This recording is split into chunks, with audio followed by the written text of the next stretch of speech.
Guntur inner ring road లోని ఏడాది క్రితం తాము ఓ భవన్ కొనుగోలు చేశామని గోరంట్లకు చెందిన ఏ ప్రసాద్ రావు అనే వ్యక్తి తెలిపారు. అయితే తాము కొనుగోలు చేసిన భవనంలో హాస్పిటల్ నడుస్తుందని చెప్పారు. హాస్పిటల్ నిర్వాహకులు ప్రతి నెల అద్దె చెల్లిస్తామని ఒప్పందం కూడా చేసుకున్నారని చెప్పారు. అయితే అద్దె రూపంలో ఇచ్చిన చెక్కులు చెల్లలేదన్నారు. ఇదిలా ఉంటే అద్దె సొమ్ము చెల్లించకుండా ఆసుపత్రిలో ఉన్న సామాగ్రిని ఆదివారం తరలించే ప్రయత్నం చేశారని అన్నారు. అద్దె ఇవ్వమని అడిగిన తమపైనే దాడి చేశారని ఆయన వెల్లడించారు. అధికారులు స్పందించి దాడి చేసిన వారిపై చట్టపరంగా చర్యలు తీసుకుని తనకు న్యాయం చేయాలని విజ్ఞప్తి చేశారు.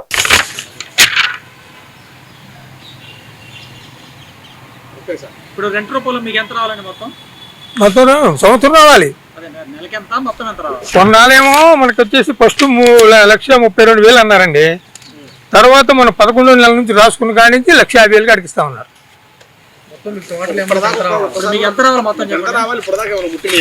అసలు రూపాయి మాకు ముట్టలేదండి ఇప్పుడు వరకు. మొత్తం 18 లక్షల దాకా రావాలా? రావాలి. చెప్పులు ఇచ్చాడు 10 లక్షలకి. చెప్పులు బోన్స్ అయినాయి. ఎవరు వాళ్ళు ఏమన్నా అసలు మనం పోతున్నా మీద ఒకటి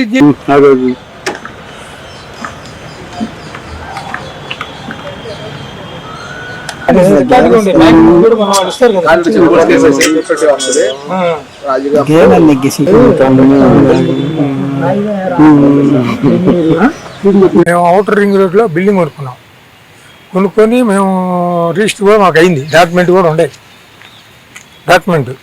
అయితే ఏం చేసామంటే మాకు అమ్మిన ఆయన హాస్పిటల్కి రెంట్కి ఇచ్చారు.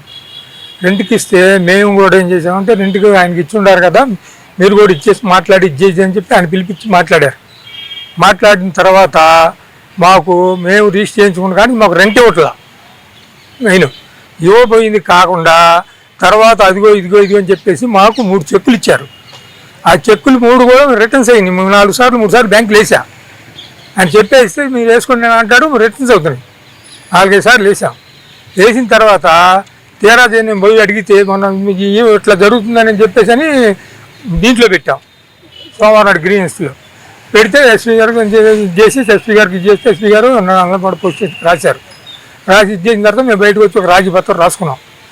రాసుకున్నప్పుడు దాంట్లో ఏం చేశానంటే నేను ఇంకా మీకు ముందు ఇప్పుడు చెక్కులు ఇస్తా పాతవి మొత్తం ఎంతైతే అమౌంట్ ఆ చెక్కులు ఇచ్చేసి ఇక్కడి నుంచి నేను మీకు ప్రతి నెల ఒక నెల కానీ ఇవ్వకపోతే 2వ నెలలో నేను ఖాళీ చేసేస్తాను అని చెప్పి మేము ఒక కాగితం రాయించుకొని దాని మీద రాజీపత్రం సంతకం పెట్టించాడు.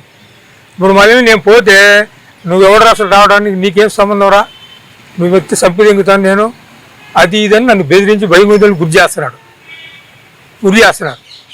గురి చేస్తే మొన్న నేనేం చేశానంటే రెంట్కొని అడుగుదామని పోయినప్పుడు వాళ్ళు ఆ టైంలో పోతే మనకు తెలియదు. ఏంటంటే అప్పుడప్పుడు ఏం చేస్తున్నాడంటే ఇతను రేత్రి కొన్ని సోమాలు ఎత్తున్నప్పుడు నేను ఏం చేశానంటే నైట్ పోయా. నేను మా అబ్బాయి మేము వెళ్ళిపోతే ఎందుకు సోమాలు ఎత్తున్నారో ఎవరు చెప్పారు, ఇన్ఫర్మేషన్ వచ్చింది. ఏందని చెప్పి సోమం తీసుకోవాలి. ఏం బాబు నాకు అద్దెలు ఇవ్వట్లేదు, నువ్వు ఇంతవరకు అద్దె ఇవ్వలేదు, నేను కొనుక్కున్న కానీ నాకు అద్దె ఇవ్వకుండా నువ్వు సోమాన్ని తీసుకోపోవడం ఏమైనా కరెక్టా నీకు అది అంటే అప్పుడు ఏంట్రా నువ్వు మాట్లాడేది, నువ్వేం చేస్తారు, నువ్వేంద్రా నువ్వు అంటావా, నువ్వు కొడతాను అక్కడ చంపేస్తాను నా కొడుకు అది ఇదని ఆమె బాగా ఇదే ఇదైతే ఏంది నువ్వు అట్లా మాట్లాడుతుందా, మేము కొనుక్కున్నాం కదా మాకు బాగా ఉంటుంది కదా తప్పు, నేను రాకపోతే ఎవరు వస్తారు ఎక్కడ నువ్వు వచ్చేది అని చెప్పి నెట్టి పక్కన 4-5 గెలిచాడు. ఆ సోమాన్ని తీసుకునే వాళ్ళు కూడా మొత్తం సోమాన్ని కింద పడేసేసి ఇచ్చేసి నా మీద ఎగబడి తంతం కింద పడేసి కొడతాం ఇవన్నీ ఒకరు మా అబ్బాయిని మొత్తాన్ని కొట్టేశారు. ఎమ్మడబడి మమ్మల్ని కొట్టారు. మాకు భయం పుట్టింది సావదింగుతారా. ఆ ఆలోచనతో మేము 5 రోజులు పరారైపోయాం. ఉండారండి 10 మంది పైనే ఉంటారు. ఆ సామాన్ ఏదో ఎత్తుపోవడానికి ప్లాన్ చేస్తున్నారు. మేము ఆ రోజు అక్కడి నుంచి నల్లమడ పోలీస్ స్టేషన్కి రాసేసి అక్కడ గ్రీన్ దాంట్లో పెట్టాం. అక్కడి నుంచి పోలీస్ స్టేషన్కి రాశారు. అక్కడ మీరు బయట సర్దు చేసుకొని మాట్లాడుకుంటాను అంటే రాజీపత్రం ఒకటి రాశాడు. రాసి తారీఖేసి నేను ప్రతి నెల మీకు అద్దెస్తా, ఇప్పటి వరకు చెక్కులు ఇచ్చేస్తా, ఇక ప్రతి నెల అద్దెస్తాను. ఇది పేపర్ రాజీపత్రం అని ఉంది.